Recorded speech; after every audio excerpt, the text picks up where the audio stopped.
Hello friends, स्वागत है आपका ग्लोरी स्टडी पॉइंट क्लासेस में। मैं शिवम शर्मा। दोस्तों, आज हम यूटेट फर्स्ट में जो मैथ के क्वेश्चन पूछे जाते हैं उन क्वेश्चनों को सॉल्व करेंगे।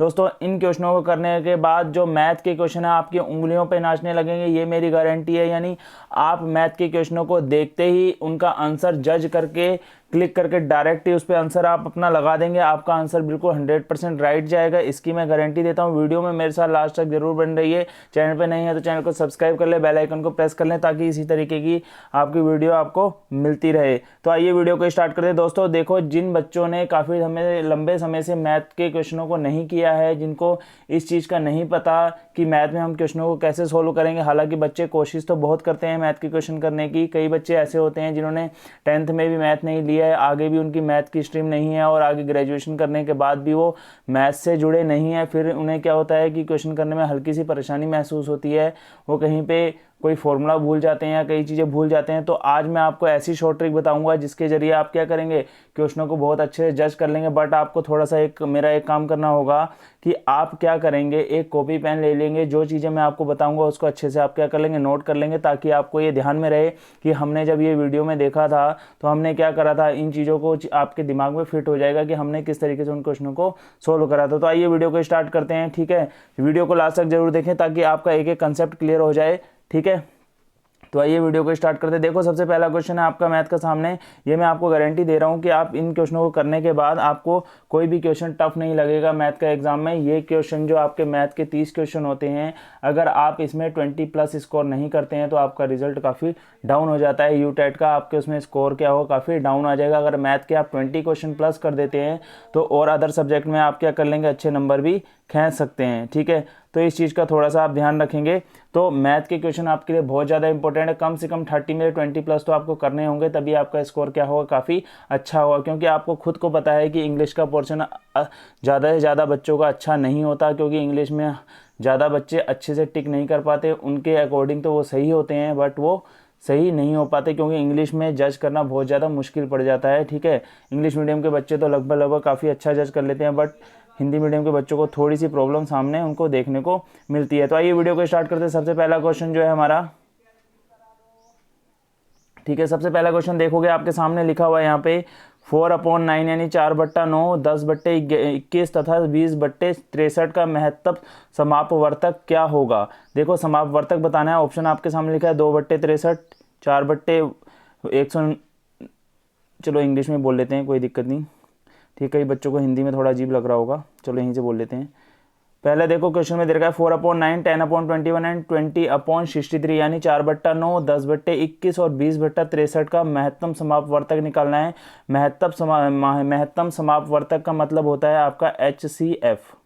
आपने क्या निकालना है, HCF निकालना है। आपको बताना है कि इन सब नंबरों का जो आपको फ्रैक्शन डिजिट दे रखी है, यानी फ्रैक्शन में आपको दे रखी है, वो आपको यहाँ भिन्न जो आपको दे रखी है उसका महत्तम समापवर्तक क्या होगा। तो ऑप्शन आपको दिए हैं 2/63, 4/189 यानी 90 में एक कम जिसे बोलेंगे, यानी 189 यानी 6/63। तो आपको क्या करना है, देखो इस क्वेश्चन को करने के लिए आपको क्या करना होगा। देखो, सबसे पहले आपने क्या करना है, मैं आपको एक चीज़ बता देता हूँ। देखो, जैसे जो नीचे वाले नंबर हैं आप क्या करेंगे, इसका तो निकाल लेंगे आप एलसीएम। एलसीएम निकालने वाला कौन सा, ये वाले की बात कर रहा हूँ मैं।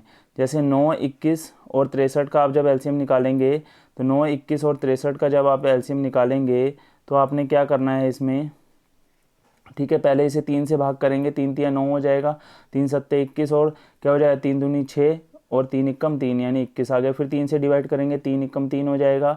3 7 तो भाग जाता नहीं है 3 से, और 21 जाएगा कितनी बार, 7 बार। तो फिर 7 से आप आखिर में इसे भाग करेंगे तो 7 एकम 7 पूरा कंप्लीट, ये क्या हो जाएगा, एलसीएम हम इसका निकाल लेंगे। तो देखेंगे आप 7 तियाँ 21, 21 तियाँ कितना 63, यानी आपको इतना तो पता चल गया कि अपॉन में तो आपका क्या आना है, 63 आना है। बिल्कुल ध्यान से समझ लेना, एक एक चीज़ को बिल्कुल अच्छे से क्लियर कर दूंगा, आपको पता भी नहीं चलेगा कब इसका आंसर आपके हाथ में आ गया है। देखो, थोड़ी सी मेहनत तो आपको करनी पड़ेगी, प्रैक्टिस तो आपको करनी पड़ेगी। आगे समझाना मेरा काम है, करना आपका काम है।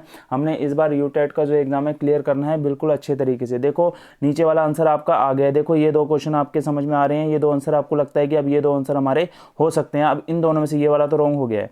ठीक है, हालांकि हम इसको भी अगर 2 से कहते 3 से डिवाइड करेंगे, पर ऊपर वाला 4 जो है 3 से डिवाइड नहीं होगा। तो 63 आपको पता चल गया है कि इन दोनों में से हमारा आंसर हो जाएगा। ये वाला रॉन्ग हो गया, ये वाला रॉन्ग हो गया। अब आगे देखते हैं। अब आपने क्या करना है, नीचे वाले नंबरों को तो हमने क्या निकाल दिया एलसीएम। ध्यान से सुनना, थोड़ा समझने में थोड़ा सा आपको टाइम लग सकता है, बट अगर एक बार आप समझ गए तो क्वेश्चन आपका सिर्फ ज़्यादा से ज़्यादा 20 से 25 सेकंड लेगा, इससे ऊपर ये क्वेश्चन नहीं लेगा। ठीक है, नीचे वाले का हमने निकाल दिया एलसीएम। अब ऊपर वाले नंबर देखो, आपको दे रखा 4, 10 और 20। अब आप इन नंबरों को ध्यान से देखें कि ये नंबर किस संख्या से, यानी किस संख्या से तीनों नंबर डिवाइड हो जाएंगे। तीनों नंबर किस संख्या से डिवाइड हो जाएंगे, पहले मैं आपको बताता हूँ। देखो, ये 2 से डिवाइड हो जाएगा, 2 2 दूनी 4, ये 2 से डिवाइड हो जाएगा, 2 पंजे 10, और ये 2 से डिवाइड होगा 10 बार। ठीक है, इस बार इस तरीके से आपको पता चला कि तीन नंबर 2 से डिवाइड होगा। हम और नंबर भी देख लेते हैं। 3 से ये तीनों नंबर नहीं कटेंगे, 4 से 4 कट जाएगा, 20 कट जाएगा, 10 नहीं कटेगा, 5 से 10 और 20 कट जाएंगे, 4 नहीं कटेगा। ठीक है, 6 से भी कोई नंबर इनमें से नहीं कटेगा, 7 से भी नहीं कटेगा, 8 से भी नहीं कटेगा।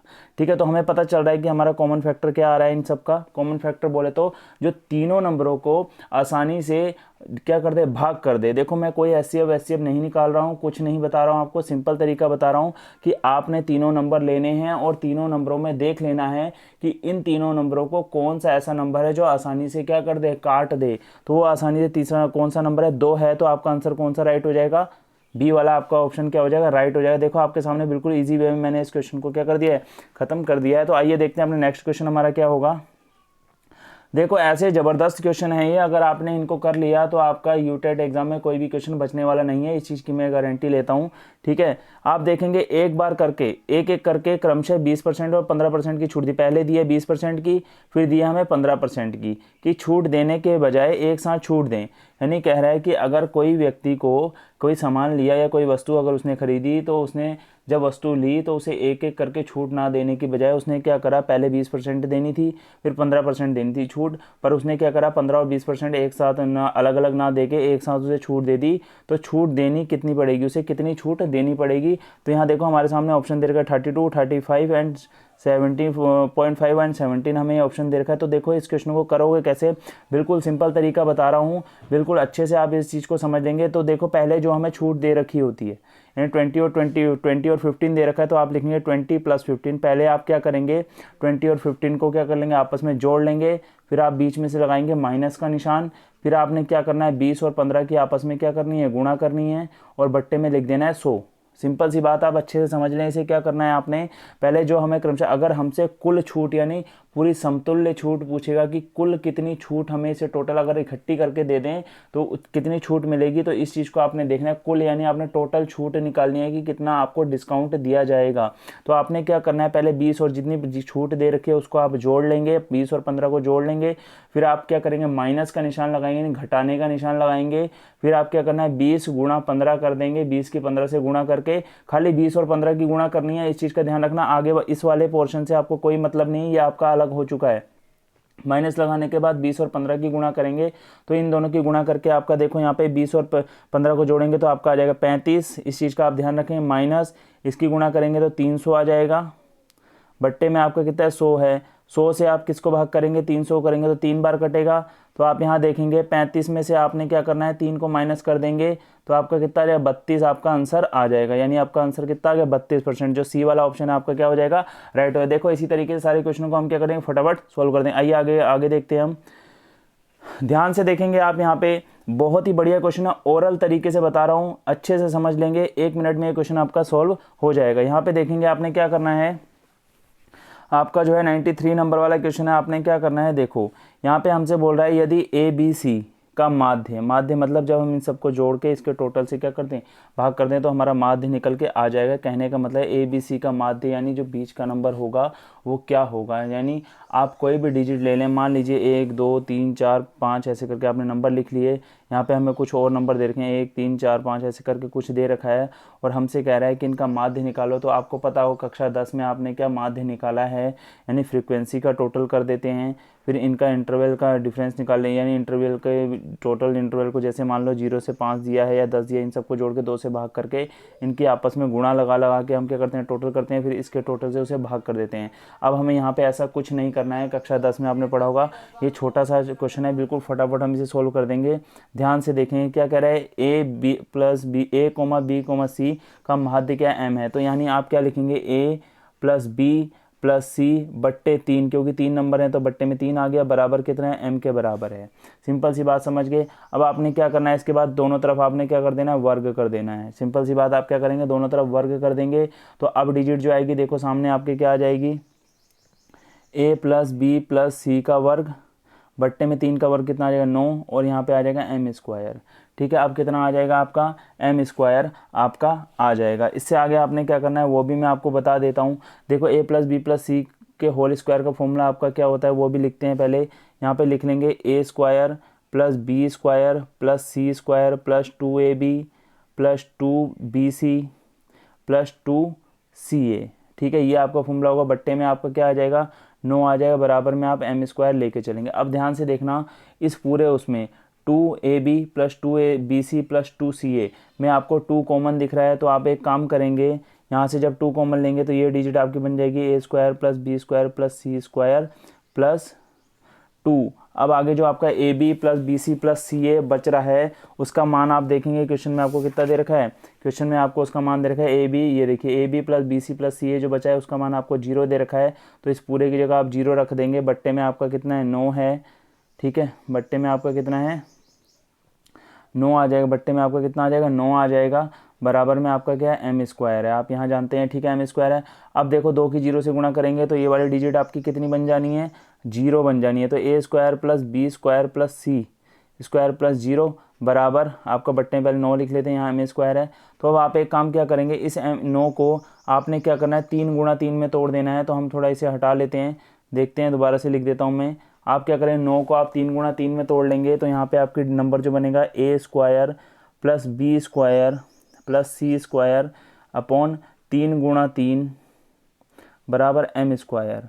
ठीक है, अब आप क्या करेंगे, जब आपने इसे क्या कर दिया, 3 गुणा 3 के m स्क्वायर में तोड़ दिया है, तो 1 3 से आप क्या करिए, इस m स्क्वायर की क्या कर दीजिए, गुणा कर दीजिए। ठीक है, 1 3 की हमने क्या कर दिया, m स्क्वायर से गुणा कर दी। तो हमारा आंसर क्या आ जाएगा, a square plus B square plus C square बट्टे 3 बराबर कितना आ जाएगा, 3m स्क्वायर। तो ये 3m स्क्वायर आप ऑप्शन में देख लीजिए कहाँ पे है, बी वाला ऑप्शन आपका क्या हो गया, यहाँ पे राइट हो जाएगा। बस इतना सा आपको काम करना है। देखो इस जगह पे आपको मैं जो समझा रहा हूँ बिल्कुल आपको ओरल तरीके से करना है, बिल्कुल अच्छे तरीके से समझना है। मैं तभी आपसे कहता है पेन कॉपी रख के आप बैठ जाइए। ठीक है, इसी तरीके से आपने क्या करना है, फटाफट क्वेश्चनों को सोल्व कर देना है। तो इसका आंसर आपका कितना, 3m स्क्वायर आ जाएगा। ठीक है, हमसे क्वेश्चन में पूछता है A square B square C square का माध्य क्या होगा। तो एक नंबर ए हो गया, दूसरा नंबर बी होगा, सी स्क्वायर हो गया, तो 3 से हम भाग करेंगे तो इसका ये आंसर आ जाएगा। ठीक है, अब इसका इजली मेथड आप देखेंगे क्या करना है आपसे। देखो मैं इसको थोड़ा आपको और थोड़ा अच्छे से बता देता हूँ। क्या करेंगे आप, ए बी सी का माध्य अगर आपका m है, ठीक है, इसका वर्ग करोगे। पहले ये a का वर्ग, ये a का वर्ग करा, a स्क्वायर है, फिर इसको जोड़ा, b का वर्ग करेंगे, फिर कितना आ जाएगा, b स्क्वायर है, c का वर्ग करेंगे, c स्क्वायर आ जाएगा।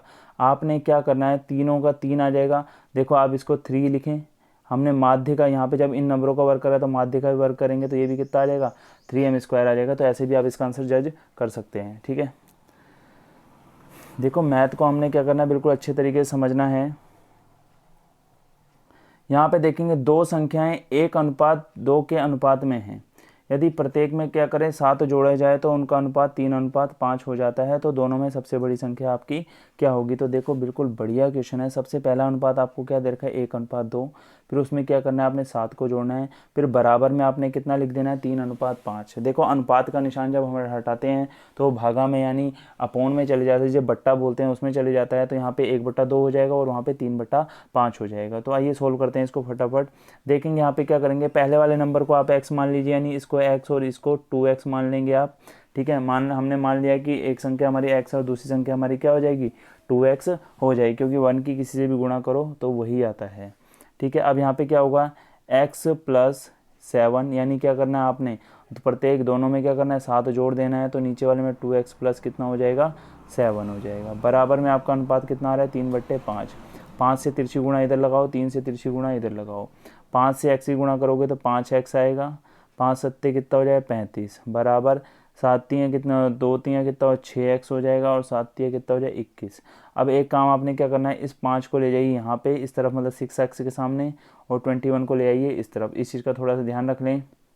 जब आप क्या करेंगे, 5x को उधर ले जाएंगे तो ये कुछ इस तरीके से बन के सामने आएगा, 6x - 5x बराबर 35 माइनस 21, यही बन के आएगा आपके सामने। 6x में से 5x घटेगा तो x बराबर आपका कितना आ जाएगा, 14 आ जाएगा। यानी x का मान आपका कितना आ गया, 14 आ गया। तो देखो x हमने एक नंबर माना था वो हमारा 14 आ गया, 2x हमने दूसरा नंबर माना था तो 2 गुणा 14 कितना आ जाएगा, 28 आ जाएगा। तो 28 आप देख लीजिए कहाँ पे, ए वाला ऑप्शन है आपका, ये वाला राइट हो जाएगा, क्योंकि बड़ी संख्या पूछ रहा है। तो बड़ी संख्या हमारी कौन सी है, 14 और 28 में से 28 है, तो आपकी बड़ी संख्या कितना आ जाएगी, 28 आ जाएगी। तो यही आपका आंसर हो जाएगा। आगे देखेंगे, हमसे क्वेश्चन में कह रहा है कि 20 वस्तुओं का क्रय मूल्य, 95 वाला नंबर है, 20 वस्तुओं का क्रय मूल्य क्या है आपका, x वस्तुओं के विक्रय मूल्य के बराबर है। यदि 25% क्या हो आपको लाभ दे दिया जाए तो आपका x का मान क्या होगा। देखो बिल्कुल अच्छे तरीके से समझना है, बिल्कुल बढ़िया तरीके से समझना है कि हमारा क्या क्वेश्चन कैसे सोल्व होना है। तो सिंपल सी बात है, जो आपको लाभ दे रखा है तो पहले आप लाभ को एक तरफ रख लें, उसके बाद हम क्या करेंगे, लाभ आपका कितना 25% है, परसेंट को आप लिखेंगे तो क्या लिखेंगे, 25/100। ठीक है, आपसे कह रहा है कि 20 वस्तुओं का क्रय मूल्य x वस्तुओं के विक्रय मूल्य के बराबर है। तो यहाँ पे लाभ हो रहा है तो आपको पता होना चाहिए कि जो आपका विक्रय मूल्य होगा वो आपका क्या वो क्रय मूल्य से ज़्यादा होगा। इस चीज़ का आपको ध्यान होना चाहिए, ये चीज़ आपको पता होनी चाहिए। थोड़ी सी आप दिमाग लगाएंगे तो आपको यहाँ पे क्या करना पड़ेगा, अगर आपका देखो इन क्वेश्चनों करने के लिए क्या होता है, 20 वस्तुओं को जब ऐसी कंडीशन आपके सामने रख दे कि 20 वस्तुओं का क्रय मूल्य जिसे आप कॉस्ट प्राइस बोलते हैं, कॉस्ट प्राइस अगर आपकी क्या है सेलिंग प्राइस यानी विक्रय मूल्य से अगर क्या आती है बराबर आती है, तो आप इनको अदला बदली कर देंगे। कहने का मतलब क्या है कि जो विक्रय मूल्य होगा वो क्रय मूल्य हो जाएगा और जो क्रय मूल्य होगा वो विक्रय मूल्य हो जाएगा। तो यहाँ पे आप लिखेंगे 20 माइनस एक्स बट्टे एक्स, क्योंकि हमने क्या निकालना है, x का मान निकालना है। तो x हमारा क्या है, विक्रय मूल्य है, तो विक्रय मूल्य को हमने यहाँ पे क्या मान लिया, x मान लिया। तो विक्रय मूल्य क्या बन जाएगा, क्रय मूल्य हमारा बन जाएगा। तो अब आप यहाँ देखेंगे तिरछी गुणा लगाने के बाद आप यहाँ क्या करेंगे, तिरछी गुणा कैसे लगेगी, x की 25 से लगाएं, 100 की इससे लगाएं। ठीक है, 100 की और x की ऐसे मल्टीप्लाई लगाएंगे तो आपका यहाँ क्या आ जाएगा, 25 गुणा x यानी 25x। 100 की इधर गुणा लगाएंगे तो आपका कितना हो जाएगा, 100 दूनी 200 यानी 2000 यहाँ पे आ जाएगा, प्लस माइनस फिर कितना हो जाएगा, 100x आपका यहाँ आ जाएगा। इस तरीके से आपकी डिजिट बन जाएगी 25x बराबर 2000 माइनस 100x। ये आपकी डिजिट बन के सामने आ गई है। देखो सिंपल तरीके से बता रहा हूँ ताकि आपको ज़्यादा लोचा करने की ज़रूरत ना पड़े। तो हमने क्या लिखा था यहाँ पे, 25x बराबर 2000 माइनस 100x। 100x को आप उठा के इधर ले आएंगे तो ये प्लस का हो जाएगा, तो 100 में ये माइनस का इधर आएगा ना जब, तो प्लस का हो जाएगा। तो 100 में 25 जुड़ेगा तो 125 हो जाना है और ये आपका कितना है, 2000 आ गया। ठीक है, सिंपल सा तरीका देख रहे हैं आप, बिल्कुल अच्छे से देखेंगे इसको, क्या हो जाएगा, इस तरीके से आपका ये हो जाएगा। अब आपने क्या करना है, x बराबर 2000 के बट्टे में किसको, 125 को रख देना है। आसानी से इसे काटिए, 16 बार ये प्यार से डिवाइड हो जाएगा तो x का मान कितना आ जाएगा, 16 आ जाएगा। सी का आंसर आपका कितना आ जाएगा, 16 आ जाएगा। ठीक है, अगला क्वेश्चन देखेंगे आप, सबसे ज़बरदस्त सबसे बढ़िया क्वेश्चन है, बिल्कुल सिंपल तरीके से, इसको तो कुछ करना ही नहीं है, तो ऐसे ही सॉल्व हो गया है। कह रहा है यदि बिंदु ए से बी तक जाने में आपकी कार की चाल 60 किलोमीटर प्रति घंटा हो तथा बी से ए तक वापस आने में आपकी चाल जो वापस आने में कितनी हो, 40 किलोमीटर प्रति घंटा हो, तो आपकी कार की औसत चाल किलोमीटर प्रति घंटा में होगी, कितनी होगी। इस चीज़ को करने के लिए देखो ज़बरदस्त ट्रिक यूज़ करेंगे। अब हम यहाँ पे देखो हमारा फॉर्मूला होता है 2ab/a+b, यानी दोनों चालों की पहले आपस में गुणा करके 2 से गुणा कर दो, फिर दोनों चालों को जोड़ के भाग कर दो। ठीक है, यानी ये हमारी फर्स्ट चाल होगी, ये हमारी सेकंड चाल, ये वापसी की मान लेते हैं, ये जब हम गाड़ी स्टार्ट करें तब की मान लेते हैं। ए बी हो गया हमारा। तो हमें यहाँ औसत चाल बतानी है, तो देखो आप क्या करेंगे, 2 गुणा 60 गुणा 40 बट्टे 60 प्लस 40 कितना आ जाएगा, 60 दूनी 120, 120 में 12 चौको 48 यानी 4800 बट्टे 100 आपका आ जाएगा। 100 से इसे काटेंगे तो आंसर आपका आएगा 48, यानी डी वाला ऑप्शन आपका राइट हो जाएगा। इस तरीके से आपने क्या करना है, क्वेश्चन को सोल्व करना है। 48 किलोमीटर प्रति घंटा आपकी क्या हो जाएगी, चाल हो जाएगी। सिंपल तरीके से इस तरीके से अगला वाला क्वेश्चन देखते हैं। बहुत ही बढ़िया और बहुत ही ज़बरदस्त क्वेश्चन है। देखो ये कह रहा है एक व्यक्ति नदी के बहाव की दिशा में यानी जिस तरफ पानी बह रहा है उस तरफ चल रहा है, 8 किलोमीटर प्रति घंटा की चाल से चल रहा है। से खेता है, यानी खेता है मतलब तैर रहा है, नाव को चला रहा है, जो भी कह सकते हैं आप। बहाव के विपरीत वो जब चल रहा है तो 6 किलोमीटर प्रति घंटा की चाल से चल रहा है। नदी के बहाव की गति किलोमीटर प्रति घंटा में निकालिए। तो देखो इसको करने के लिए आपको दो चीज़ माननी पड़ती हैं। एक तो पानी की चाल को लेना पड़ता है, ठीक है, नदी के बहाव जो बोल रहा है ये, और एक आपको नाव की चाल को लेना पड़ेगा। अगर दोनों, इधर मान लो नाव की चाल को आपने x ले लिया और पानी की चाल को आपने y ले लिया, जो मैंने इसलिए लिख दिया, ये बता रहा हूँ x प्लस वाई, और दूसरे वाले को हम लेंगे x माइनस वाई। क्यों लेंगे वो भी आपको बता देता हूँ। जब वो कहता है कि धारा की दिशा में, यानी जिस तरफ पानी चल रहा है उस तरफ हम भी चल रहे हैं, यानी नाव भी उसी तरफ जा रही है, जब सेम कंडीशन होती है तो क्या होता है, दोनों चीज़ें आपस में प्लस हो जाती हैं। जब दोनों विपरीत होंगे, एक दूसरे के अपोजिट जाएंगे, यानी एक इस तरफ भाग रहा है और दूसरा इस तरफ भाग रहा है, तो दोनों की चाल आपस में क्या हो जाएगी, माइनस हो जाएगी। यानी इसलिए हम क्या करेंगे, एक बार लिखेंगे x प्लस वाई बराबर कितना 8, यानी क्यों, धारा की दिशा में जा रहा है, यानी जिस तरफ नाव है उस तरफ जा रहा है। एक बार लिखेंगे x माइनस वाई, क्यों, क्योंकि वो विपरीत दिशा में जा रहा है, अभी मैंने आपको समझा दिया। दोनों का आप क्या करेंगे, दोनों समीकरणों को आप जोड़ दीजिए या घटा दीजिए, जो भी काम आप करेंगे दोनों में से सोल्व हो जाएगा, ठीक है। जो हम क्या करें, दोनों समीकरणों को जोड़ रहे हैं, जोड़ने पे क्या होंगे, जो विपरीत, देखो जब आप किसी समीकरण को जोड़ेंगे तो वो जो विपरीत जो निशान होंगे, एक प्लस का एक माइनस का, तो वो आपस में कट जाते हैं। जब बराबर होंगे तो यहाँ पे x में x जुड़ेगा तो कितना हो जाएगा, 2x हो जाएगा। 8 में 6 जुड़ेगा तो कितना हो जाएगा, 14 हो जाएगा। तो x बराबर आप क्या करेंगे, 14/2 कर देंगे। 2 से 14 को जब काटेंगे 7 बार आपका कट जाएगा। कितनी बार कट जाएगा, 7 बार कट जाएगा। कह रहा है कि नदी के बहाव की गति किलोमीटर प्रति घंटा में होगी, यानी x का मान हमारा कितना आ गया है, 7 आ गया है।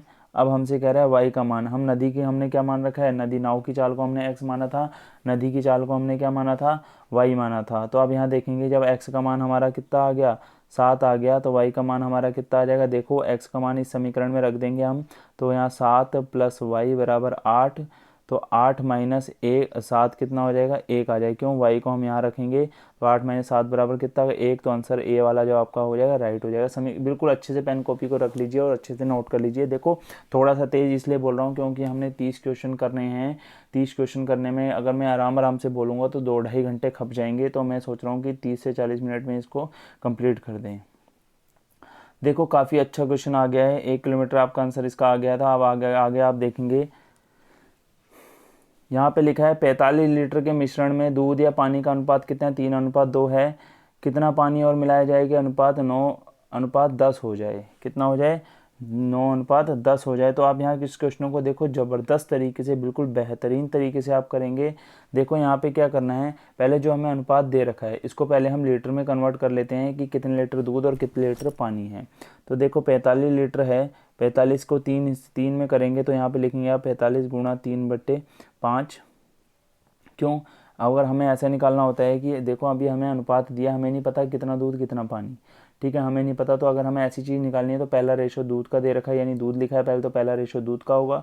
दूसरा पानी दे रखा है, दूसरा रेशो किसका होगा, पानी का होगा। तो ऐसे में हमें क्या करना होता है, अगर हमें दूध का निकालना है तो हम क्या करेंगे, जितना दूध दे रखा है उसमें 3 दे रखा है, तो 3 हम दूध को मान ली, ये लिख लिया। फिर दोनों को टोटल कर लेंगे क्योंकि पूरे मिश्रण की बात कर रहा है, तो मिश्रण में दोनों क्या हो जाएंगे, जुड़ जाएंगे। 3 और 2 को जोड़ा तो बट्टे में 5 आ जाएगा। 5 से इसको काटेंगे 9 बार, 9 आपका कितना आ जाएगा, 27 आ जाएगा। 9 आपका कितना आ गया, 27। यानी आपको पता चल गया दूध कितना है, 27। तो 45 में से 27 को माइनस कर दीजिए, आपका बचेगा जो कितना, 18 लीटर आपका क्या आ जाएगा, पानी आ जाएगा। ठीक है, 18 लीटर आपका क्या हो गया, पानी आ गया। यानी आप यहाँ लिखेंगे 45, एक तरफ दूध और एक को पानी, एक 27 लीटर दूध है, 18 लीटर हमारा क्या है, पानी है। तो आपसे कह रहा है कि कितना और दूध मिलाया जाए, कितना और दूध मिलाया जाए कि इसका अनुपात कितना हो जाए, 9:10 हो जाए। देखो पहले तो हम इसको 3 से भाग कर लें, 3 में तो हो गया 27, 9 लाना था, 9 तो हमारे यहाँ आ गया 3 से भाग करने के लिए। अब हमें पता है कि ये इसे हम भाग कर रहा हूँ तो 6, 3 छिक्के कितना, 18, 18, 6 को हमें बनाना है 10, 10 बनाने के लिए मैं कितना और जोड़ूंगा, 4 और जोड़ूंगा। तो 4 जोड़ने का मतलब है 3 चौक को 12, यानी 12 लीटर में दूध बनाऊंगा, इसमें दूध पानी मिलाऊंगा, तो मेरा जो अनुपात आ जाएगा, 9 कितना आ जाएगा, 10 है। समझ गए नहीं समझ गए, देखो 3 से 27 को डिवाइड करा तो 9 27 आ गया, 9 तो पहला वाला हमारा यहाँ राइट आ गया। 3 से 18 को भाग करा तो 6 आ रहा था। 6 को 10 बनाने के लिए कितना जोड़ोगे, 4 ही तो जोड़ोगे, तो 4 जोड़ोगे तो 4 4 3 कितना, 12, क्योंकि 3 से ही हम भाग कर रहे हैं, 3 से भाग कर रहे हैं, 3 की 4 से गुणा करो, कितना हो जाएगा, 3 चौक को 12। कितना हो जाएगा, 3 चौको 12, तो हम कितना लीटर पानी और मिलाएंगे, 12 लीटर पानी हम इसमें मिला देंगे। ठीक है, सिंपल तरीके से आप इसको कर सकते हैं। इस तरीके से देखेंगे 99 वाला बहुत ही ज़बरदस्त क्वेश्चन है, बिल्कुल अच्छे तरीके से आप समझेंगे। यहाँ लिखा है पिता की उम्र पुत्र से 2 गुनी है।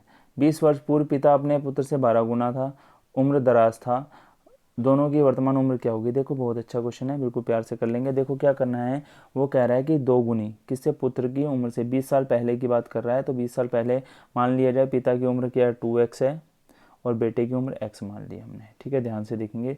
तो वो कह रहा है कि 20 वर्ष पूर्व, 20 वर्ष पहले की बात कर रहा था, 2x - 20 लिख लेंगे एक तरफ, ये किसकी, पिता की उम्र आ जाएगी। ठीक है, अब यहाँ पिता को हमने ये मान रखा है, तो बेटे को क्या, बेटे से कितना है, वो कह रहा है 2 गुना है, तो 2 गुना ये हमने मान लिया। बेटा की उम्र ये है, पिता की उम्र ये है 2x, पिता की हमने इस तरफ उम्र लिख दिया। वो कह रहा है 20 वर्ष पूर्व वो अपने बेटे का 12 गुना था। 20 वर्ष पूर्व यानी पूर्व की बात कर रहा है तो माइनस करते हैं, बाद की बात करेगा तो प्लस करेंगे, प्रेजेंट की बात करेगा तो कुछ भी ना जोड़ना है ना घटाना है, बिल्कुल वही रहेगा। ठीक है, अब इसमें आप देखेंगे यहाँ पे हमारा 2x है, यहाँ पे हमारा 20x है, यहाँ पे हमारा x - 20 है, बाहर से हमारा कितना है, 12 है। अब ये समीकरण आपने नोट कर ली होगी। अब मैं इसे हटा रहा हूँ, देखेंगे दोबारा से लिखेंगे। अब हम यहाँ पे तो हमने क्या करना है, देखोगे आप ध्यान से, 12 की जब आप वहाँ अंदर गुणा लगाएंगे तो 2x - 20 तो हमारा ये रहा, 12 एकम क्या हो जाएगा, 12 हो जाएगा, और 12 दूनी 24 यानी 240 हो जाएगा। ठीक है, इस वाले को आप माइनस वाले को इधर लाएंगे तो ये प्लस में आ जाएगा, इस वाले को उधर ले जाएंगे तो ये माइनस में आ जाएगा। 12 में से 2 को घटाएंगे आपका कितना आ जाएगा, 10 आ जाएगा। ठीक है, 240 में आप 20 को माइनस करेंगे 220 आ जाएगा। तो 10 से आप 220 को काटेंगे तो आपका कितना आएगा, 22 आएगा। यानी आपको पता चला x अगर आपका 22 है, यानी पुत्र की उम्र अगर 22 साल है, तो पिता कितना का होगा, 44 का होगा। बी वाला ऑप्शन आपका राइट हो जाएगा। ठीक है, बी वाला ऑप्शन क्या हो जाएगा, आपका राइट हो जाएगा। समझ गए अच्छे तरीके से। आइए अगला क्वेश्चन देखते हैं। हमसे ये क्वेश्चन में कह रहा है कि 8% वार्षिक की दर से 10,000 का 9 माह का ब्याज बताना है। तो देखो ये सिंपल सी बात है, आप साधारण ब्याज का सूत्र जानते हैं। साधारण ब्याज का सूत्र होता है SI यानी साधारण ब्याज यानी सिंपल इंटरेस्ट, जिसे इंग्लिश में बोलेंगे P × R × T। P जहाँ यहाँ पे होता है आपका जो प्राइस है यानी जो दिया हुआ है, जिसे प्रिंसिपल बोलते हैं आप। R जो आपको रेट कितनी दर से मिल रहा है, कितना रेट यानी परसेंटेज, जिसे आप बोलेंगे। T हमारा टाइम होता है, बट्टे में आप लिखते हैं 100। ठीक है, 100 क्योंकि प्रतिशत दे रखा है, तो प्रतिशत को हटाने के लिए हम 100 का इस्तेमाल करते हैं। तो आप यहाँ देखेंगे,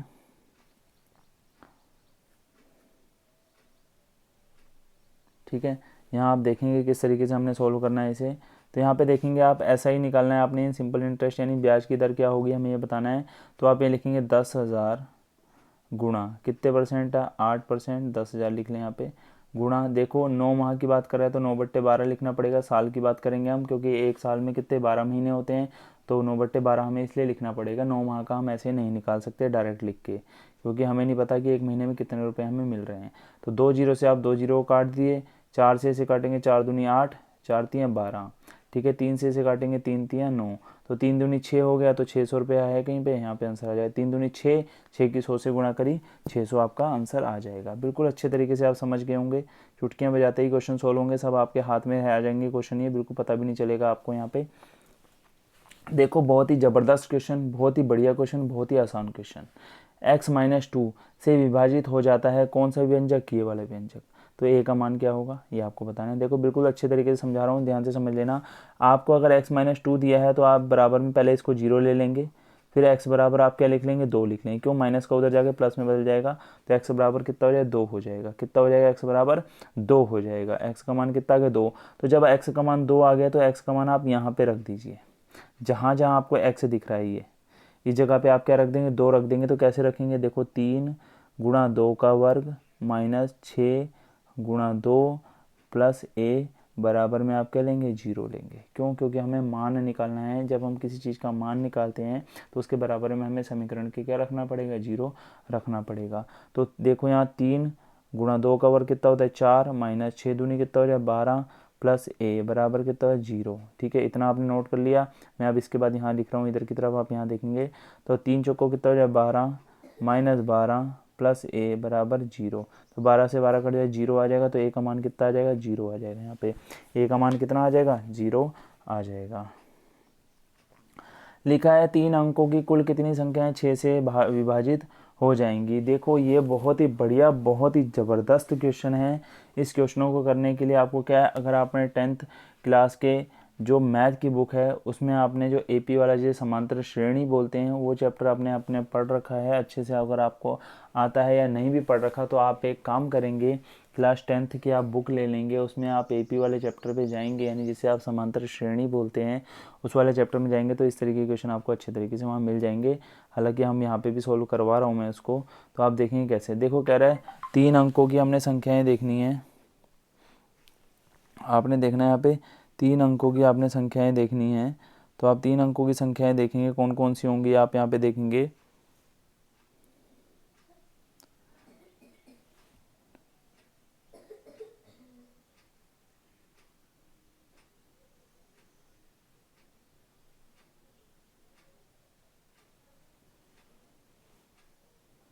देखेंगे आप यहाँ पे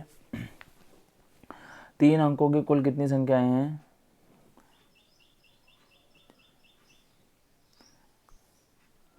6 से आपको इसको क्या करना है, विभाज्य करना है। तो 3 अंकों की संख्याएं आप देखेंगे कहाँ से स्टार्ट होती हैं, 100 से स्टार्ट होती हैं।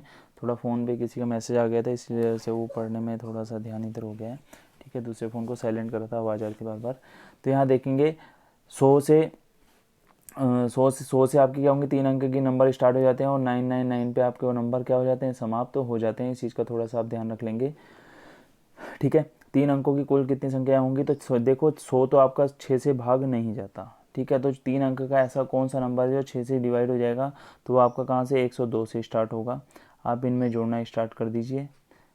108 के बाद आपका 114 आ जाएगा, डॉट डॉट डॉट करके आपका कहाँ तक जाएगा, 994 तक आपका चल जाएगा। देखिए 9 6 कम 6 6 3 बजा 6 6 6, हाँ 996 आपका यहाँ पे हो जाएगा। 996 आपका क्या हो जाएगा, नंबर हो जाएगा। लास्ट 3 डिजिट का कौन सा नंबर होगा जो 6 से डिवाइड होगा, और 996 होगा, और शुरुआत का कौन सा होगा, 102 होगा।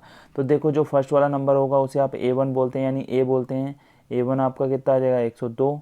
इनके बीच का जो डिफरेंस यानी जो अंतर होता है वो हमारा डी होता है। डी बराबर हमारा कितना है, 6।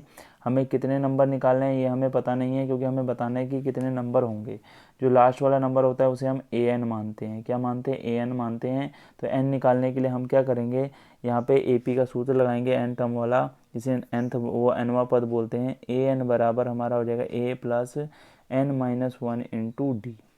ठीक है, ए एन का मान आपको पता है 996 है। ए का मान आपका कितना है, 102। एन का मान हमें यहाँ पता नहीं बिल्कुल भी। डी का मान हमारा कितना है, 6 है। देखो बिल्कुल आसान तरीके से आपको बता रहा हूँ मैं। आप क्या करेंगे, इसको इधर ले आएंगे तो 996 में से जब 102 माइनस हो जाएगा तो यहाँ पे आपका बचेगा 894। यहाँ पे कितना बचेगा, 894। 6 से आप क्या करेंगे, 6 से इसको भाग लगा दीजिए। क्या करेंगे, यहाँ पे देखेंगे आप n-1, ये गुणा का 6 है, जब बराबर के इस तरफ जाता है तो बट्टे में आ जाता है। 6 से आप जब भाग लगाएंगे तो यानी जहाँ गुणा का है तो यहाँ पे जब इस तरफ आएगा यानी इस तरफ जाएगा तो ये बट्टे में आ जाएगा। 6 से जब आप इसे भाग लगाएंगे तो क्या हुआ, 6 कम 6 बचा, यहाँ 8 में 6 घटा बचा 2, तो 6 चौक को 24 बचा 5, 6 नम में 54। ठीक, कितना आ गया, 54, यानी 149 बराबर आपका आ गया। 149 बराबर आपका कितना आ गया, n-1। तो n का मान निकालेंगे आप, यानी कितनी संख्या होंगी, एक को इस तरफ भेज दो। 149 प्लस 1 बराबर 150, यानी डी सी वाला ऑप्शन आपका क्या हो जाएगा, राइट हो जाएगा। आ जाइए इस तरीके के क्वेश्चन आगे देखते हैं। कह रहा है एक कक्षा में 20 छात्र भौतिक विज्ञान, 17 गणित और 12 क्या होंगे, 20 छात्र भौतिक विज्ञान, 17 गणित और 12 भौतिक विज्ञान तथा गणित दोनों पढ़ते हैं। 10 छात्र अन्य विषय पढ़ते हैं, तो कक्षा में कुल कितने छात्र होंगे। तो देखो सिंपल तरीके से आप क्या कर सकते हैं, टोटल आप इनको करिए, कैसे हो जाएगा ध्यान से देखेंगे। हमसे कह रहा है एक कक्षा में 20 छात्र भौतिक विज्ञान पढ़ते हैं। 20 छात्र हमारे क्या पढ़ रहे हैं, भौतिक विज्ञान पढ़ रहे हैं। गणित 17 पढ़ते हैं और 12 क्या पढ़ेंगे, विज्ञान और गणित दोनों पढ़ेंगे। इस चीज़ का आप ध्यान रखेंगे। आपको क्या करना है, इन बच्चों को इस तरीके से तोड़ना है। पहले तो आप देख लीजिए 12 छात्र आपके क्या पढ़ रहे हैं, गणित और भौतिक दोनों पढ़ रहे हैं। इस चीज़ का आप ध्यान रखेंगे। अब 12 को 20 बनाने के लिए आप क्या करेंगे, इसमें 8 जोड़ेंगे। ठीक है, अभी समझा रहा हूँ, समझना पहले इसे। देखो आप एक बड़ा सा गोला बनाएं। देखो कैसे, पहले आप नंबर लिख लें 12, यहाँ पे 12 को 20 बनाने के लिए आप इसमें 8 जोड़ेंगे, यानी आपको टोटल 20 बच्चे करने हैं। इस चीज़ का ध्यान रखना कि दोनों को मिला के भी आपके कितने बच्चे हो जाएं। जैसे सब्जेक्ट जैसे भौतिक विज्ञान के 20 बच्चे ही होने चाहिए, 20 से ज़्यादा नहीं होने चाहिए। इस चीज़ का आपको ध्यान रखना है। तो अब 12 आपके क्या दोनों पढ़ रहे हैं, तो 12 में आपके क्या भौतिक विज्ञान के बच्चे भी क्या हो गए, जुड़ गए हैं, गणित के बच्चे भी आपके जुड़ गए हैं। तो इस तरीके से आपने इन नंबरों को रखना है कि आपका क्या हो जाए, टोटल कितना आ जाए, 20 छात्र भौतिक विज्ञान के हो जाएं और 17 गणित के हो जाएं। तो 12 को 20 बनाने के लिए आप क्या करेंगे, इसमें 8 जोड़ेंगे। 12 को 17 बनाने के लिए आप इसमें 5 जोड़ेंगे। सिंपल सी बात समझ गए। 12 बच्चे आपके क्या होंगे, दोनों पढ़ने वाले हैं, दोनों में से 12 भौतिक विज्ञान के भी होंगे, 12 गणित के भी होंगे।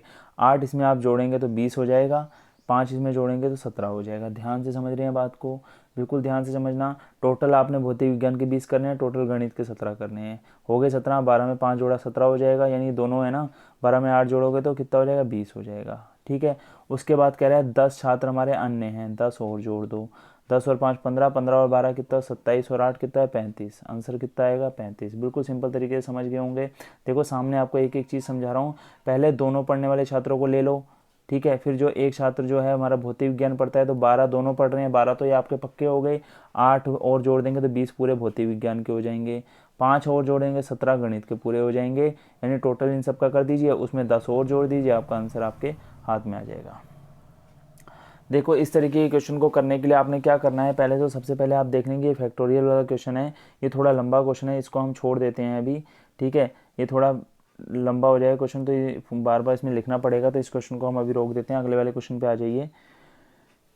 ठीक है, इसमें देखेंगे आप 105 वाला जो क्वेश्चन है, बहुत ही बढ़िया और बहुत ही शानदार क्वेश्चन है। इसके लिए आपको मैं एक सूत्र बता देता हूँ। बोल रहा है 3 पदों के लिए 7 कुल अभ्यर्थी पदों को कुल कितने प्रकार से भरा जा सकता है। तो ये भरने वाला जो क्वेश्चन होता है, इसको आप लिखेंगे। देखो इसके लिए फॉर्मूला होता है 7p3। 7p3 का मतलब हो गया 7 फैक्टोरियल अपॉन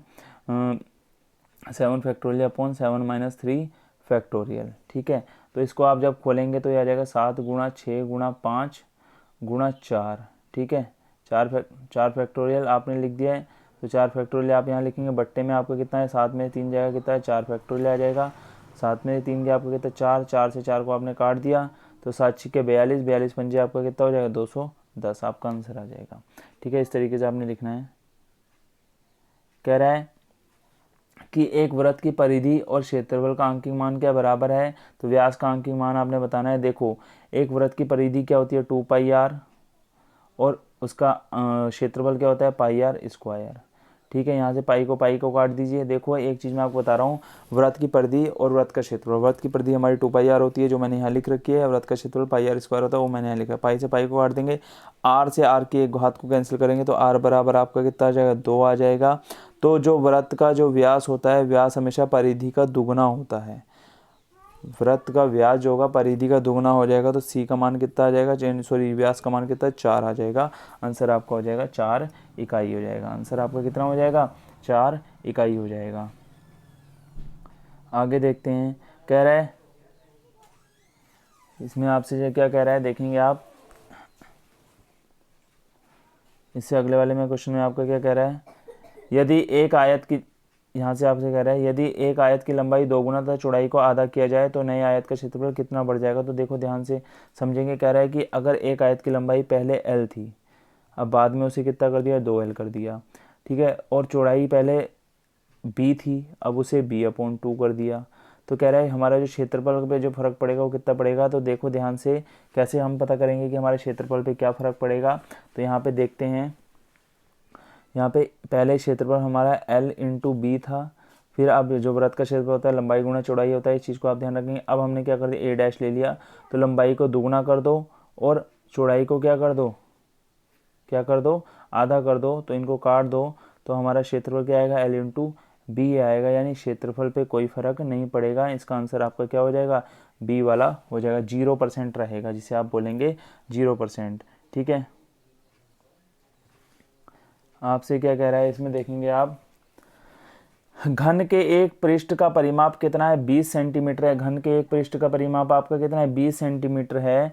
तो इसका आयतन कितना होगा। तो देखो घन के पृष्ठ का परिमाप आपका घन का जो होता है वो होता है 4 गुणा a, यानी कितना है आपका 20 है, तो a का मान आपका यहाँ से कितना आ जाएगा, 5 आ जाएगा। तो 5 आयतन, घन का आयतन आपको पता है, ए का मान आपका 5 आ गया, तो घन का आयतन आपको होता है भुजा का क्यूब। तो भुजा का क्यूब आपने निकालना है, तो 5 का जब आप क्यूब करेंगे तो आपका आ जाएगा 125। आपका सी वाला आंसर क्या हो जाएगा, राइट हो जाएगा। ठीक है, इसी तरीके से बिल्कुल ईजी वे में हम क्वेश्चन को कर लेंगे। देखो यहाँ पे लिखा है कोण बी और सी 2:3 में है, बी का मान आप निकालिए। कोण बी और अनुपात सी 3 कितने हैं, उसका मान आपने निकालना है कोण बी का। तो देखो आपका जो सूत्र होता है, यानी जो फॉर्मूला आपका बनेगा वो आपका होता है त्रिभुज की तीनों साइडों का सम आपका कितना होता है, 180 होता है। ठीक है, आपको पता है यहाँ पे बी और सी का अनुपात आपको 2x दे रखा है, 2 दे रखा है और 3 दे रखा है। तो आप क्या करेंगे, कोण बी को आप मान लेंगे x मतलब 2x, और कोण सी को आप मान लेंगे 3x। जो बराबर में आपको जो ये मान ए का दे रखा है, इसको आप लिख लेंगे इसके बराबर में। कहाँ लिख लेंगे, इसके बराबर में लिख लेंगे। तो आप यहाँ से देखेंगे 5x बराबर आपका कितना हो जाएगा, 130। 3 और 2 को जोड़ेंगे 5 हो जाएगा। तो 5 से इसे जब आप काटेंगे तो 5 दूनी 10, 5 छिका 30, यानी x का मान आपका कितना आ गया, 26 यहाँ पे आ जाएगा। x का मान जब 26 आ गया, निकालना किसका है, b का मान निकालना है। तो ठीक है, b का मान आप जब निकालेंगे तो b को आपने 2x मान रखा है, तो 2x बराबर आप क्या लिखेंगे, 2 गुणा 26, यानी कितना आ जाएगा, 52। आपका आंसर कौन सा राइट हो जाएगा, बी वाला आपका राइट हो जाएगा। ध्यान से समझेंगे। देखो बहुत ही बढ़िया क्वेश्चन है, बहुत ही शानदार क्वेश्चन है। कह रहा है कि एक वृत्त की त्रिज्या 13 सेंटीमीटर और इसकी जीवा कितनी है, 10 सेंटीमीटर है। तो आपके क्या करना है, किसका मान बताना है, आपने जीवा के वृत्त के केंद्र से दूरी बतानी है। तो आप क्या करेंगे, जीवा की वृत्त के केंद्र से कितनी बता देंगे, दूरी बतानी है आपको। तो थोड़ा क्वेश्चन थोड़ा सा ये मिसप्रिंट है, तो देखते हैं हम इसको क्वेश्चन को कैसे सही करेंगे। देखो यहाँ पे क्या होगा, 10 सेंटीमीटर की जगह आप लिखेंगे 5 सेंटीमीटर। ठीक है, यहाँ 10 सेंटीमीटर की जगह आप क्या लिखेंगे, 5 सेंटीमीटर आप लिखेंगे। ठीक है, तो आपने क्या करना है, आपने क्या करोगे, एक वृत्त बनाओगे, वृत्त के केंद्र से आपने क्या करना है, एक लाइन ऐसे डालनी है और एक लाइन आपको ऐसे डालनी है और एक उसको ऐसे मिलाना है। तो ये वाली जो लंबाई आपको दे रखी है ये 13, क्योंकि सेंटर से किसी भी वृत्त की किसी भी उसको छूने वाली जो रेखा होगी, स्पर्श रेखा, वो हमारी क्या होती है, त्रिज्या होती है। त्रिज्या की लंबाई हमें 13 बोल रखी है। जीवा की लंबाई यानी हमें कितनी बोल रखी है उसने, जीवा हमारी कौन सी होगी, ये वाली, ये वाली जीवा, ये हमारी कितनी है, 5 सेंटीमीटर है, हमें ये निकालना है। तो देखो ये हो गया आपका, हिंदी वाले देखेंगे कर्ण, और ये आपका हो गया क्या, लंब, आधार, और ये आपका लंब हो गया। लंब आपने निकालना है, तो लंब निकालने के लिए आप क्या करेंगे, ध्यान से देखेंगे। लंब निकालने के लिए हमें क्या करना पड़ेगा, पाइथागोरस प्रमेय लगानी पड़ेगी। तो वो होती है कर्ण का वर्ग बराबर लंब का वर्ग प्लस आधार का वर्ग। ठीक है, आधार का वर्ग, ये लिख रहा हूँ, थोड़ा सा अजीब सा दिख रहा होगा पर आप इसे अच्छे समझ लें। कर्ण आपका कितने 13 है, 13 का वर्ग बराबर 5 का वर्ग लिख लेते हैं। लंब हमें निकालना है, तो लंब को हमने ऐसे ही रहने दिया। ठीक है, 13 का 169 हो जाएगा, 5 का एक खाली 25 हो जाएगा वर्ग, और प्लस में आप लिख लेंगे क्या, आधार जो हमारा लंब बचा है उसको निकालना है, उसको लिख लिया। ठीक है, तो आप एक फिर लिखेंगे 169, थोड़ा सा भी लिख लेते हैं, क्या लिख लेंगे 169, जो 25 इधर प्लस का तो वो इधर आएगा बराबर के, तो माइनस का हो जाएगा। फिर यहाँ पे आपका कितना जाएगा, लंब का वर्ग रह जाएगा। तो लंब का वर्ग बराबर 169 में से 25 माइनस करोगे तो आपका आएगा 144। अब आपने क्या करना है, लंब का जो वर्ग आपने लिख रखा है, लंब का वर्ग खाली जब इसे लंब लिखेंगे तो ये उधर जाके बराबर के उधर जाके 144 का रूट में, यानी इसका वर्ग जब हटाएंगे तो बराबर में जाके वो क्या बन जाएगा, दूसरे वाले नंबर का रूट बन जाएगा। तो एक बार प्लस में एक बार माइनस में आप लिखेंगे, पर आप जो यहाँ पे दूरी लेंगे वो प्लस ही लेंगे, नेगेटिव नहीं लेंगे। तो 144 का रूट आपका होता है 12। तो 12 जहाँ आपको ऑप्शन में दिख रहा है वहाँ आप टिक कर दीजिए, 12 वाला आपका ऑप्शन ये राइट हो जाएगा। अब आगे ध्यान से देखेंगे आप। ठीक है, आप बिल्कुल सिंपल, ये थोड़ा इससे अगला वाला क्वेश्चन भी थोड़ा लंबा है। ठीक है, हालांकि चलो मैं इसे बता देता हूँ, सिंपल तरीके से आपको समझा देता हूँ करना कैसे है। आपने देखेंगे, आप इसे थोड़ा सा स्लाइड को ऊपर कर लेते हैं। यहाँ पे आप देखेंगे यदि टी स्क्वायर -4t + 1 बराबर क्या हो 0 हो, तो t³ + 1/t³ का मान आप निकालिए, ये आपसे कह रहा है। तो इन क्वेश्चनों को करने के लिए आप क्या करेंगे, पहले एक काम करिए, जो टी स्क्वायर वाला है इसको आप ऐसे लिख लेंगे। क्या करेंगे, टी स्क्वायर को आपने क्या करना है, इसे लिख लेना है t - 4 प्लस 1/t, क्योंकि 1/t लिखने से क्या हो जाएगा, ये बिल्कुल सरल तरीके से आ जाएगा। फिर मैं आपको बताता हूँ आपने करना क्या है। जब आप देखो यहाँ से इसकी दोबारा तिरछी गुणा करेंगे तो आपको यही दोबारा मिल जाएगा। टी की 4 से होगी तो 4t आ जाएगा। टी की टी स्क्वायर से तिरछी क्रॉस मल्टीप्लिकेशन आप करेंगे तो आपका टी स्क्वायर आ जाएगा, और 0 से जब आप करेंगे तो बराबर में 0 भी आपका आ जाएगा। इस तरीके से आपने इसको लिखना है। उसके बाद आपने क्या करना है, -4 को उठा के जो हमने यहाँ लिखा था टी -4 जो लिखा था यहाँ पे, उसको -4 को उठा के आप उस तरफ ले जाएंगे। तो -4 जब आप उस तरफ ले गए तो यहाँ बचेगा t प्लस 1/t बराबर कितना आ जाएगा, 4 आ जाएगा। यही तो आ जाएगा हमारा। तो हमने क्या करना है, फिर आप क्या करेंगे, दोनों तरफ आप क्या कर देंगे वर्ग, या आप कह सकते हैं कि इसके होल स्क्वायर का फॉर्मूला आप लगा दें। जब इसका होल स्क्वायर करेंगे तो आप क्या करें, दोनों तरफ वर्ग करने पर ये हो जाएगा इस तरीके से। तो ये इसका स्क्वायर का फॉर्मूला लगाएंगे तो ये T square plus 1/t square, ठीक है, प्लस ये two into T into 1/t। क्यों, ये होता है ए, ये होता है बी, ए प्लस बी का फॉर्मूला लगाना है तो वो होता है A square plus B square plus 2ab। तो टी से टी को आप काट देंगे, बराबर में आपका 16 यहाँ पे है ही, टी से टी कट जाएगा तो यहाँ पे आपका 2 बचेगा।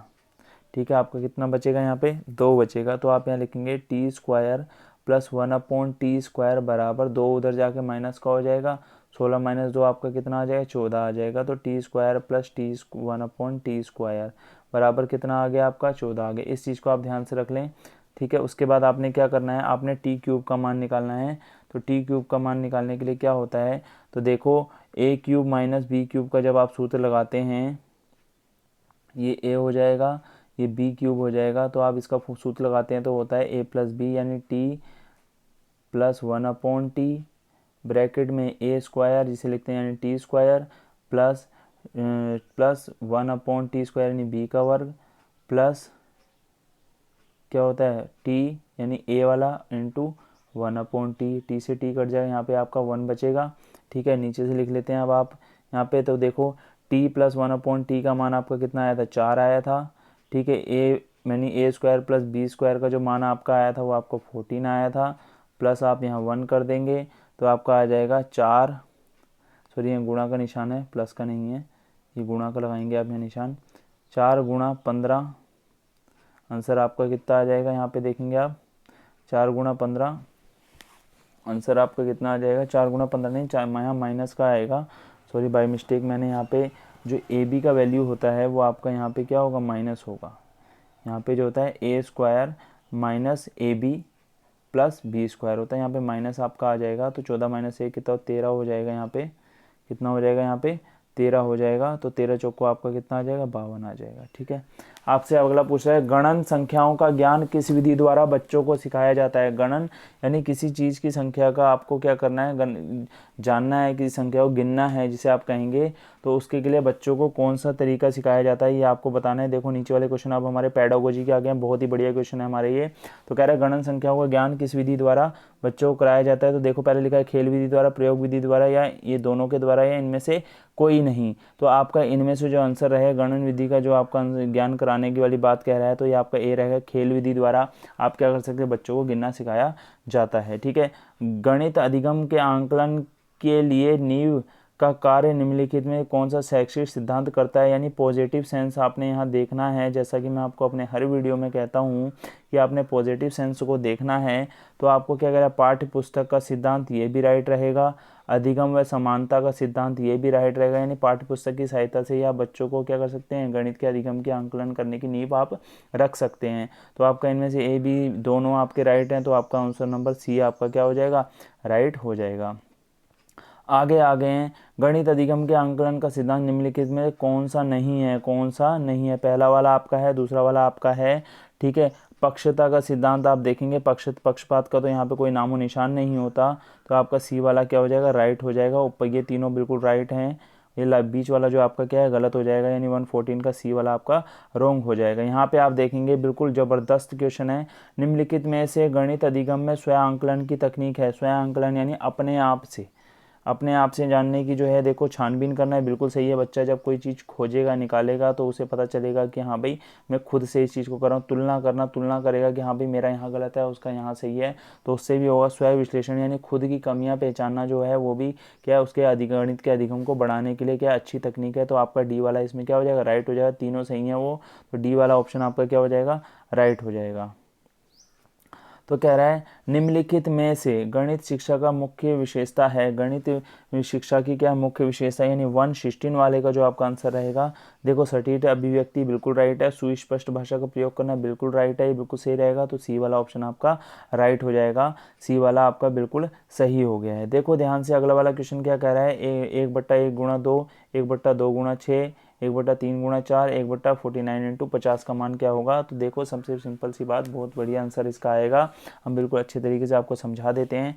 देखो क्या करोगे, आपने क्या करना है, जितनी संख्याएं आपको दे रखी हैं बिल्कुल शॉर्ट ट्रिक बता रहा हूँ, ध्यान से समझ लेना। सब में आप क्या करेंगे, एक को कॉमन लें, सबको एक मान लें, यानी एक संख्या मान लें। लास्ट नंबर आपका कितना है, 50 है, 1 - 1/50 कर दो, आंसर आपका सामने है, यानी आंसर आपका पहला वाला राइट आ जाएगा। कैसे आएगा देखो बता देता हूँ। मैंने अभी आपको बोला कि इसको क्या मान लो, एक मान लो। सब संख्याओं को जितनी भी संख्या ऊपर वाला नंबर एक मान लिया, यानी सब में कॉमन आ गया एक। पूरी संख्या को हमने एक मान लिया। हमने निकालना कहाँ था, 50 तक का मान निकालना है, तो माइनस का निशान लगाओ और 1/50 कर दो। 50 करने के बाद आप तिरछी गुणा करेंगे, 50 ही कम आएगा 50, माइनस 1/50, 50 में से 1 घटाओगे तो 49 आ जाएगा, और बट्टे में रहेगा आपका 50। पहला वाला आंसर आपका यही। इस तरीके का चाहे 3 नंबर दिए हो, 5 नंबर, 10 नंबर, कितने भी नंबर नीचे मल्टीप्लाई में दिए हो, करना आपने इसी तरीके से है। लास्ट वाला नंबर देख लेना आपका कितना रहेगा, उसको आप 1 में से माइनस कर देंगे, 1 - 1 अपॉन करके उस नंबर को लिख के आप माइनस कर देंगे। बिल्कुल आपका आंसर बिल्कुल सटीक आएगा, गारंटेड। ठीक है, तो यहाँ पे लिख रहा है 118 वर्ष 2020 में 53 रविवार होने की प्रायिकता होगी। यानी कह रहा है कि जो 2020 अभी पीछे निकल चुका है जो वर्ष, उसमें जो 53 रविवार होने की हम क्या प्रोबेबिलिटी लेंगे, यानी क्या उसकी प्रायिकता होगी। तो देखो इसकी प्रायिकता क्या होगी, देखो 2/7 यहाँ पे आपको दे रखा है। ठीक है, इसका आपका क्या आ जाएगा आंसर, 2/7 हो जाएगा। ऐसा आप इसलिए करेंगे, देखो 53 रविवार होने की प्रायिकता, देखो ऐसे आपको पता है कि आपका जो क्या है, एक सप्ताह में क्या आता है, एक रविवार आता है, तो पूरे आपके कितने होते हैं, 52 सप्ताह होते हैं पूरे एक साल में। कोई 52 कहता है, कभी कभी ऐसा होता है कि स्टार्टिंग डे से यानी पहली तारीख को ही अगर रविवार पड़ जाता है तो एक मतलब रविवार बढ़ जाता है। तो इसकी प्रोबेबिलिटी क्या हो जाएगी, यानी प्रायिकता क्या हो जाएगी, 2/7 हो जाएगी। इसको आप आसानी से क्या कर सकते हैं, सोल्व कर सकते हैं। यानी एक सप्ताह में अगर आपका एक रविवार आ रहा है, अगर वो आप क्या क्या करें, वैसे तो आपकी प्रोबेबिलिटी क्या होनी चाहिए, 1/7 होनी चाहिए। आपका क्या होगा, अगर कोई साल, अगर एक मान लो कोई महीना ही अगर क्या होता है, पहली तारीख को ही अगर आपका रविवार पड़ गया किसी भी महीने की तारीख को, तो आपके उस महीने में 5 क्या हो जाते हैं, रविवार हो जाते हैं। तो हम यहाँ पे क्या करें, 1 प्लस कर देंगे, तो 2/7 आपका क्या हो जाएगा, आंसर हो जाएगा। ठीक है, 118 का आपका कौन सा आ जाएगा आंसर, ए वाला हो जाएगा। ठीक है, सरल करें वाले में आप देखेंगे, सरल करने वाले ये बिल्कुल इसको आप क्रॉस मल्टीप्लिकेशन लगा के अपने आप सोल्व कर लेंगे, कोई ज़्यादा टफ क्वेश्चन नहीं है। यहाँ पे आप देखेंगे बहुत ही बढ़िया क्वेश्चन आ चुका है। इसमें आपने क्या करना है, देखो यहाँ पे a + b² = 45 है, ए बी का मान 18 है, 1/1 और 1/b का मान आपने क्या करना है, निकालना है। देखो बिल्कुल अच्छे तरीके से मैं आपको इसको समझा देता हूँ। तो आप क्या करें, सबसे पहले a + b के होल स्क्वायर का सूत्र लगाएं। क्या हो जाएगा वो हमारा, a² + b² + 2ab हो जाएगा। क्या हो जाएगा, 2ab हो जाएगा। तो a + b के होल स्क्वायर का मान आप देखेंगे, a + b के होल स्क्वायर का मान आपको कितना दे रखा है, 45 दे रखा है। कितना दे रखा है, a² + b² = 45, और ए बी का मान आपको 18 दे रखा है। तो प्लस का निशान लगा के 2 गुणा आप क्या लिख लेंगे, 18 लिख देंगे। 45 + 36 कितना हो जाएगा, 45 + 36 आप यहाँ जोड़ लेंगे। अच्छे तरीके से हम इसको सोल्व कर लेते हैं, 2 मिनट रुकने, जरा इसको हटा दें। यहाँ पे लिख लेंगे आप 45 + 36 आपका कितना हो जाएगा, 81 हो जाएगा। 45 + 36 आपका कितना हो जाएगा, 81 हो जाएगा। ठीक है, आपका 81 आ गया। किसका मान आ गया आपका 81, a + b के होल स्क्वायर का। ठीक है, तो जब इसका आप रूट हटाएंगे, जब इसका स्क्वायर हटाएंगे तो इसका बन जाएगा आपका रूट, यानी a + b का जो मान आपका आ जाएगा √81 बराबर कितना, 81 का रूट कितना आता है, 9 आता है। यानी a + b का मान आपने कितना निकाल दिया, a + b का मान आपने निकाल दिया, 9 निकाल दिया। बिल्कुल अच्छे तरीके से समझेंगे। अब आपने क्या करना है, आपने निकालना है 1/a और 1/b का मान निकालना है। तो 1/a और 1/b कैसे आएगा, जब आप इसमें ए बी कर देंगे, यानी ए बी का मल्टीप्लाई, यानी ए बी से आप दोनों तरफ भाग लगा देंगे। दोनों तरफ से भाग लगाने का मतलब यहाँ तो आपने ए बी से लगा दिया क्योंकि ए बी है, तो यहाँ पे ए बी के मान से लगाएंगे, कितना आएगा 18। तो 1/2, 1/2 तो आपका ये आ गया है। ठीक है, तो आप यहाँ से भी आंसर आप जज कर सकते हैं। तो आपका 1/2 जिस ऑप्शन में आपको दिख रहा है उसको आप टिक कर दीजिए, सी वाला ऑप्शन आपका राइट हो जाएगा। आपका यहीं पे आंसर आ चुका है। तो दोस्तों आशा करता हूँ आपको ये वीडियो काफ़ी अच्छा लगा होगा। जो मैथ के आपको मैंने क्वेश्चन बताए हैं आपको अच्छे से समझ में आ गए होंगे। काफ़ी अच्छा मेथड आपके लिए यूज़ किया गया है, बिल्कुल सिंपल तरीके। जो क्वेश्चन हमने 2-3 छोड़ रखे हैं उनको आप आसानी से कर सकते हैं। हालांकि इस तरीके के क्वेश्चन पेपर में आपका आएगा नहीं, काफ़ी टफ क्वेश्चन होता है, और आ भी जाता है तो उसकी भी मेथड मैं आपको बता दूंगा। तो वीडियो को जितना शेयर कर सकते हैं अपने फ्रेंड को कीजिए। ठीक है, इसी तरह की जो भी तरीका मैंने आपको बताया इनको आप अच्छे से नोट कर लीजिए। मिलते हैं अपनी नेक्स्ट वीडियो के साथ। Thank you.